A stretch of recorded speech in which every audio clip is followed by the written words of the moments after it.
प्यारे बच्चों, सबसे पहले तो देवनारायण भगवान को मैं नमन करता हूँ। ठीक है, गिरिराज महाराज की, ठीक है। और इससे पहले आपके आने के पहले सारे लोग आगे के ट्रैक से कोई नहीं बचा, सबको ले आए साहब, जिम्मेदारी से ले आए। देखो, जो सबसे बड़ी जो बात थी और जो कर्नल साहब जो देके गए हैं अपने समाज को, वो इतनी बड़ी चीज देके गए, मैं कहता हूँ ना पहले कभी कोई देके गया और शायद आगे भी कोई नहीं देके जा पाएगा। मानते हो इस बात को? एक तरीके से समाज के लिए भगवान के बराबर का दर्जा है उनका, जिस तरह से संघर्ष किया और जो देके चले गए। कई बार हम मांगते रहते हैं, प्रयास करते रहते हैं, मिलता नहीं है, लेकिन उनकी रणनीति ऐसी थी, उनकी पकड़ ऐसी थी, उनका रुतबा ऐसा था कि वो काम करा के गए। ठीक है, इसीलिए हम सभी आज उनको बहुत सम्मान देते हैं। जब कर्नल साहब यहाँ पे आंदोलन करते थे 14, 15, 16 में यहाँ पे एसपी रहा हूँ, कई बार उनसे मिला हूँ, कई बार उनसे बात हुई है, तो इसलिए मैं उनको व्यक्तिगत तौर पे जानता हूँ। अब जहाँ बात बच्चों की थी, जो हमारे 372 वाले बच्चों की मांग उठाई, कहाँ गया बच्चा वो, ये है, और बाकी और साथी लोग हैं। एक बात बड़ी छोटी सी और मोटी सी समझने वाली थी कि हम लोग यहाँ पे 372 पद पे नौकरी मांगने के लिए ही तो आए थे ना, कि जो हमारा अधिकार है हमें दे दो, जो हम मानते हैं हमारा अधिकार है। और जाकर के जब हम ट्रैक पे बैठ गए तो क्या होगा, उसका परिणाम पता है आपको? जीवन भर नौकरी नहीं मिलेगी। समझते हो इस बात को? रेलवे एक्ट का मुकदमा लेगा तो जीवन भर नौकरी नहीं मिलेगी, तो हम कर क्या रहे हैं? और मैं इसलिए वहां से चल के आया। बात ये थी कि पुलिस को नहीं जाना चाहिए, लेकिन मैं इसलिए चल के आया कि ये बच्चे अपने लिए कर क्या रहे हैं। और मैं धन्यवाद देता हूं प्रधान जी का, मैं धन्यवाद देता हूं प्रधान जी का कि इन्होंने सबसे पहले इस बात को समझा, वहां पे गए, आपको समझाया, और अधिकांश बच्चे तो मेरे ख्याल से आगे समझ के और बाकी को भी अब समझा के ले आए।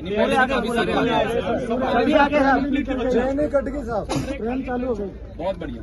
तो आप लोग इस बात को समझो कि एक तो प्रशासन, सरकार और समाज अलग अलग नहीं है। ठीक है, जो कोई हमारी मांगे होती हैं, जैसे कह रहे हैं हम 7 साल या 17 साल से आप मांग कर रहे हो, 7 साल से मांग कर रहे हो, पूरी नहीं हो रही है, तो उसमें क्या दिक्कत है? आपका पॉइंट ऑफ व्यू क्या है, सामने वाले का पॉइंट ऑफ व्यू क्या है? इसको क्लियर करने के लिए आज जो एक घोषणा हुई, जो मैंने सुना कि एक मंत्रिमंडलीय कमेटी का गठन हुआ है, जो कि स्थायी कमेटी है, वो एक बार के लिए नहीं बना है। वो हर 3 महीने पे मीटिंग करेगी और पहली मीटिंग इसी मंथ होगी, इसी जून माह में होगी। तो वहां तो आपकी बात सबसे पहले रखी जाएगी ना।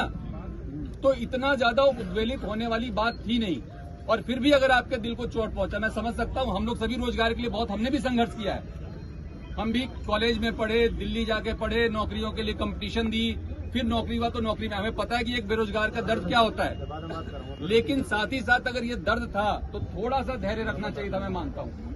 और मैं कोई आपसे दूर नहीं हूँ, प्रशासन आपसे दूर नहीं है, कलेक्टर साहब, एसपी साहब आपसे दूर नहीं है, और न सरकार आपसे दूर है। मैं आपको कहना चाहूंगा, आपकी जो महापंचायत थी उसमें आपका बिंदु था, जितने भी उसमें पॉइंट्स तय हुए, आप देखिए तो 9वीं अनुसूची में कैबिनेट से प्रस्ताव पारित करा के भेजने की बात हुई।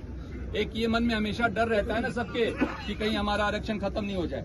ठीक है, तो वो 9वीं अनुसूची में डालने के लिए कैबिनेट से प्रस्ताव पारित करने की बात पे लेकर के सरकार ने अपनी सहमति व्यक्त की है, जो कि पहली बार हुआ।